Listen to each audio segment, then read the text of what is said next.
Good evening and welcome to the business segment of News Hour. My name is Nana Kweji Opong.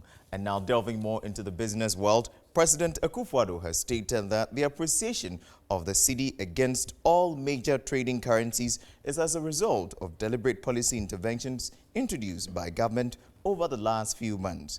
According to him, the strengthening of the cedi has not happened by chance, but through the implementation of deliberate policies by government in collaboration with the Bank of Ghana. Well, he made this known on Sunday, December 18, 2022, when he delivered an address at the centenary celebration of the Ga Presbytery of the Presbyterian Church of Ghana at the Black Star Square.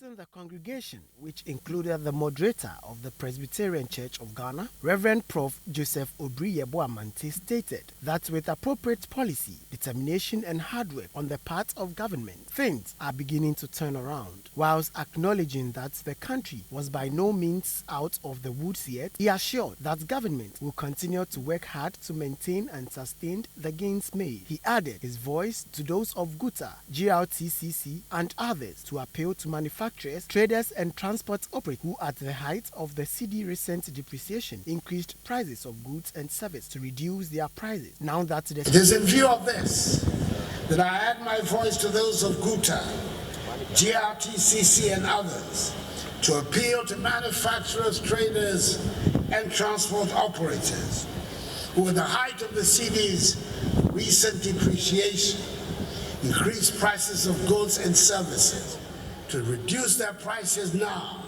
that the cedi is regaining much of its strength.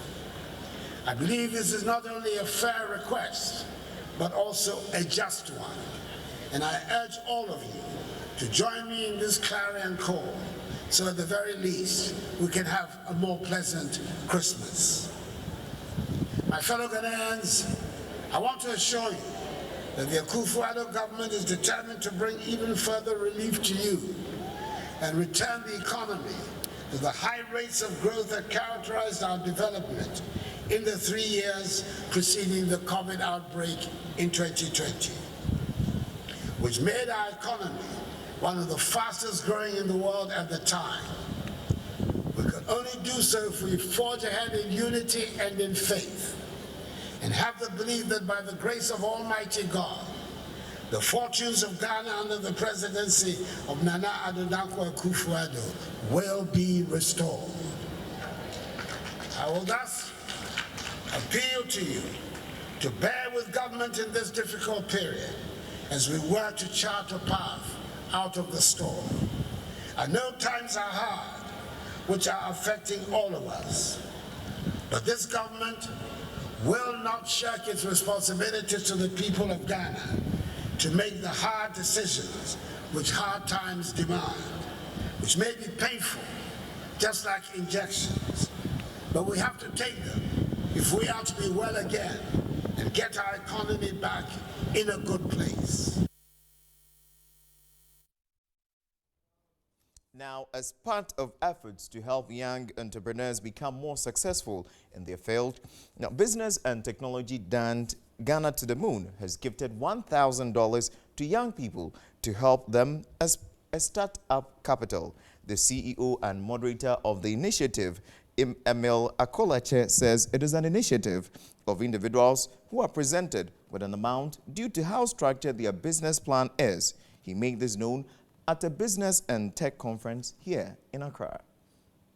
Businesses in society fail to break through, especially due to the lack of capital. Even in the developed world, some ventures find it difficult to make normal profit due to the unavailability of financial capital to expand their parameters. Solving such challenges is the reason why business firm Ghana to the Moon has donated $1,000 to young people in the society. According to the chief executive of the initiative, Emil Akolache, this was done to select groups of people who presented their business plan, of which the best was awarded the amount. So with this conference, we're trying to create we want the participants to create a business plan.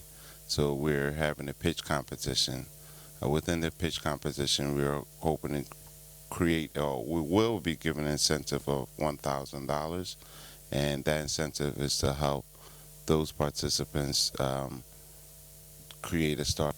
The Business and Tech Conference of Ghana to the Moon is a pitch competition where we want the participants to create a business plan, and we want to promote them by giving them an incentive of $1,000 to push this startup. The president of Women Entrepreneurship Ghana, who was a guest speaker at the event, Sylvia Twinebu Akodia, also expressed her view on why entrepreneurship plays a significant role, especially since the public sector is frozen. I would like to say that no matter what you choose to do or whatever path you choose to take, it's actually hard.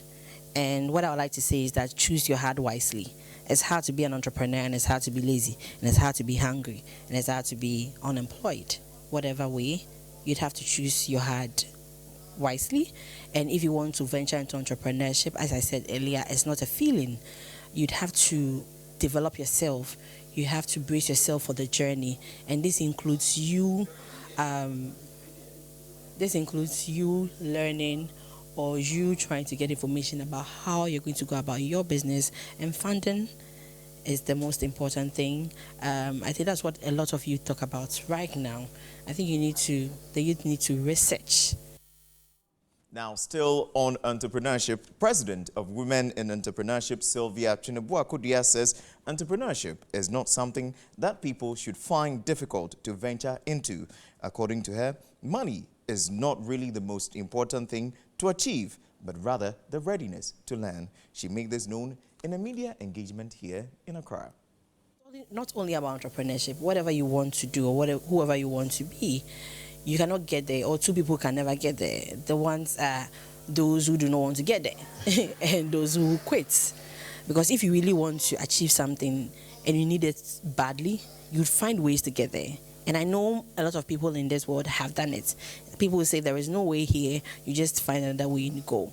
So these two kind of people are the people that I am sure that will never be successful. Because if you quit, you are no more in the race. So how are you going to win? Yes.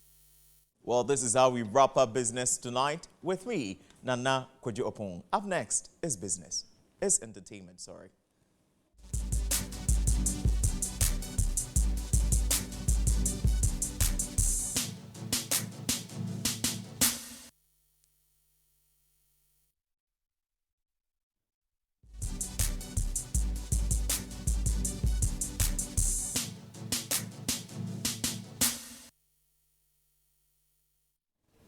Now on entertainment tonight, friends in the movie industry have shared their fond memories on the late Eko Blankson during his burial service this Saturday at Tema.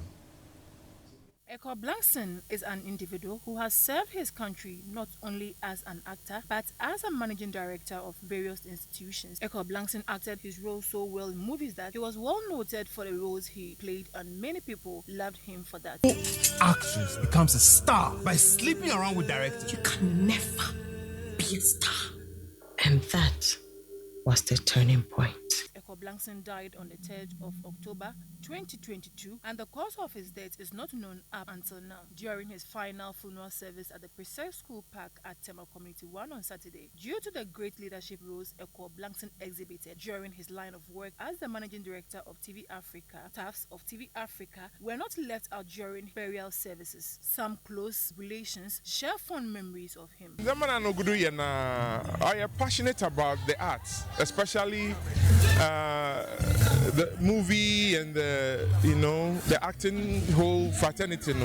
Very passionate, and he would sacrifice anything to make it stand.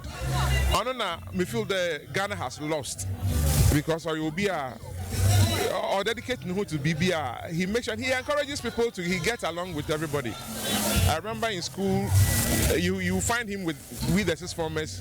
The next moment, you find him with the genius, chatted as if he's one of them. His colleagues in the movie industry also had this to say. Fantastic actor, or a professional, or bad set in certain term. Working with Eko was very lovely. He's on time. He knows his lines. You don't suffer as an actor because he's a one-take actor. You come on set and you don't suffer. He'll be missed. My last movie with him was Taste of Sin. It's yet to be released. The one before that, I think, was Red Carpet. And he was a movie director.